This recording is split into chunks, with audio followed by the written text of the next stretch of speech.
Good morning students, I am MRK. Today 12th Max பார்த்துக்கிட்டு இருக்கோம். Chapter 5 2 dimensional analytical geometry exercise 5.5ல last sum பார்த்துக்கிட்டு இருக்கேன். Okay, 10th sum very important sum. இந்த word ப்ராப்ளத்தில் ஒரு 5 மார்க் கேட்பாங்க. ரொம்ப கேர்ஃபுல்லாக படிச்சுக்க, படம் போட்டு ஈஸியாக நம்ம செஞ்சிடலாம். ஓகே, பார்த்து பொறுமையாக படிச்சுக்க. ஓகே ஸ்டூடெண்ட்ஸ், ஸ்டார்ட் பண்ணுவோம். ரைட்டு, 2 அப்சர்வர் இருக்க மாதிரி சொல்லியிருக்கான். ஒரு லைனில் 2 ட்ராப் பண்ணுவோம். ஒரு லைனில் 2 ட்ராப் பண்ணுறோம்னா ஒரு அப்சர்வர் ஏ அப்படின்ற அப்சர்வர் ஒரு இடத்துலையும் பின்ற அப்சர்வர் ஒரு இடத்துலையும் இருக்காங்க அப்படின்ற அர்த்தம். ஒரு இடத்துல எக்ஸ்ப்ளோசிவ் ஆகுது, பாம் வெடிக்கிற மாதிரி அர்த்தம், ஏதோ ஒரு வெடி வெடிக்குது அப்படின்னு அர்த்தம். அப்போ அது வந்து 2 பேருடைய காது சென்று அடைகிறதுக்கான நேரங்கள் மாறுபடும். அப்போ இதுக்குள்ளே இந்த நேர கோடு போட்டுக்க, அப்படியே இதுக்கு இப்படி போட்டுக்க. இது வந்து ஹைப்பர் போலா அப்படின்றதுனால இந்த படம் மட்டும் போட்டால் போதும் அப்படின்னு சொல்கிற மாதிரி சொல்லுவாங்க. இல்லை நீ போடுறீன்னா போட்டுக்க, நல்லா உனக்கு உன்னுடைய விருப்பம். இதை வந்து நல்லா எக்ஸ்டெண்ட் பண்ணி ஆக்சஸோடு சேர்த்து இது எக்ஸ் ஆக்சிஸ்ன்னு போட்டுட்டு நடுவில் அப்படி போட்டு இது ஒய் ஆக்சிஸ்ன்னு போட்டுட்டு இது வந்து ஃபோக்கஸில் வர்ற மாதிரி இருக்கணும். அப்போ உள்ளடங்கி இப்படி வரணும்.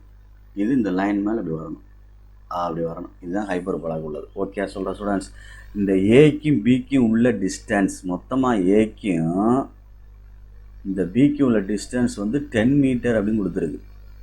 ஏக்கும் பிக்கும் உள்ள டிஸ்டன்ஸ் வந்து 10 மீட்டர்னு கொடுத்துருக்கு. சரிங்களா? அப்போ கிவன் என்ன கொடுத்துருக்கு அப்படின்னா ஏபி ஈக்குவல் டு 10 மீட்டர் அப்படின்னு கொடுத்துருக்கு. இது என்ன அர்த்தம்னா 2 ஃபோக்கஸுக்கு இடையே உள்ள டிஸ்டன்ஸ்னு அர்த்தம். 2 ஃபோக்கஸ்க்குள்ள இடையே டிஸ்டன்ஸ் அப்படின்னா F1 plus F2 equal to 2AE அப்படின்னு அர்த்தம். ஈக்குவல் டு 10 அப்படின்னு அர்த்தம். இதுதான் 2 டிஸ்டன்ஸ், ஃபோக்கஸ்க்குள்ள டிஸ்டன்ஸ்.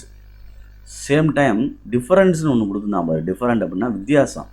என்ன வித்தியாசம் அப்படின்னா இந்த ஏபிக்கும் பிபிக்கும் உள்ள வித்தியாசம். சில பேர் இந்த பாயிண்ட்டை வந்து டைரெக்டாகவே F1 F2ன்னு போட்டு செய்யலாம், தப்பு இல்லை. F1 F2ன்னு போட்டு செய்யலாம். அப்போ இந்த ஏபினோட எடுத்துகிட்டு இந்த இடத்துல நம்ம ரீப்ளேஸ் பண்ணிக்கலாம். என்ன ரீப்ளேஸ் பண்ணிக்கலாம்னா F1 F2 அப்படின்னு அர்த்தம் 10.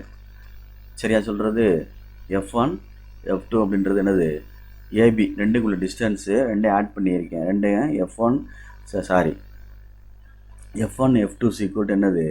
10 தான். இது ஆட் ஆகாது. டிஸ்டன்ஸ் வந்து இதில் தான் போடணும், மல்டிப்ளைல தான். ஏபின்னு போடுறோம்ல அது மாதிரி.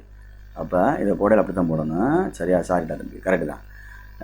பொறுமையாக F1 F2 சீக்வல் டு டேரெக்டாக எழுதிட்டேன் 2AE ஈக்குவல் டு 10 தம்பி, அவ்வளோதான். அடுத்து டிஃபரன்ஸ் அப்படின்னு கொடுத்துருக்குல்ல, F1P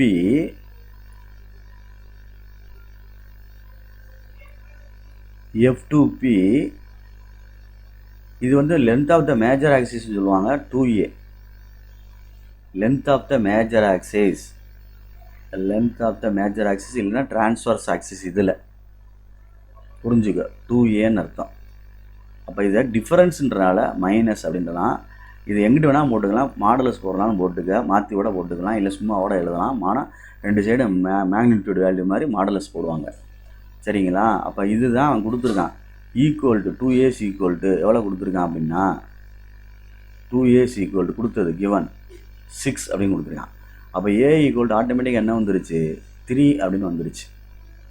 அப்போ இதுலேருந்து A² கண்டுபிடிச்சோம்னா என்ன ஆயிரும்? 9 வந்துடும். சொல்ல புரியுதா? அப்போ இதில் கொண்டு போய் E கண்டுபிடிக்கிறேன், இல்லை AE கண்டுபிடிச்சாலும் சரி. இதில் AE வந்து என்ன வந்துடும்? 10/2 அடித்தா AE ஈக்குவல் டு என்ன வந்துடும்? 5. அவ்வளோதான். அப்போ AE கண்டுபிடிச்சாச்சு. ஒரு ஃபார்முலா தெரியணும். B² ஈக்குவல் டு என்ன வரும் அப்படின்றது தெரியணும். என்ன? A² இன்ட்டு 1 - E² அப்படின்னு அர்த்தம். அப்போ உள்ள மல்டிப்ளை பண்ணால் A² மைனஸ் A² E². இதை நியூ புக்கில் வந்து C² போட்டு எழுதுறாங்கடா. எழுதுனா எழுதிக்க. இப்போ A² மைனஸ் AE ஹோல்². அப்போ என்ன வந்துடும்? B² கண்டுபிடிச்சிக்கிட்டு இருக்கேன். ஓகேயா? பார்த்து. சில பேர் C² போடுறாங்க, அதை போடுறனா போட்டுக்கோ. இப்போ A² என்ன இருக்குது? 9 மைனஸ் AE ஹோல்². அப்போ AE ஹோல்² போட்டோம்னா AE ஹோல்² 5² போட்டால் 25ன்னு வருது. அப்போ இது தவறு அப்படின்னா இது ஹைப்பர் போலா அப்படின்னா நம்மளுக்கு இந்த இடத்துல கான்செப்ட் மாறும். இந்த இடத்துல கான்செப்ட் மாறும். என்ன மாறும் அப்படின்னா e² - 1 அப்படின்ற மாதிரி அசம்ஷன் ஆகும். பார்த்துக்க, ஏன்னா e greater than 1, ஒன்றை விட பெருசு. அப்போ e - 1 அப்படின்னு வரணும். புரியுதா? e² - 1. அப்போ a² e² -a². அப்போ a² e² -a². சரியா? அப்போ இங்கே எடுத்து எழுதிடலாமா? என்ன எழுதிடலாம்? 5² ஹோல் ஸ்கொயர் போட்டிருக்கேன் மைனஸ் இது என்ன வந்துடும்? டேரெக்டாகவே 9. அப்போ 25 - 9. அப்போ என்னடா தம்பி வந்துடும்? 16. இதுதான் b². அப்போ ஈக்குவேஷன் ஆஃப் அப்படின்னு கேட்டிருப்பாங்க. x² / a² 9 minus y² / b² 16 equal to என்னது? 1, which is required equation of hyperbola. இந்த இடத்த கேர்ஃபுல்லாக படிச்சுக்கோ. நான் எப்படி கணக்கை சேஞ்ச் பண்ணேன்னு தெரியுதா? மைனஸில் ஆன்சர் வந்துடக்கூடாது அந்த மாதிரி இடத்துல. அதனால தான் நான் சேஞ்ச் பண்ணது. Okay students, thank you.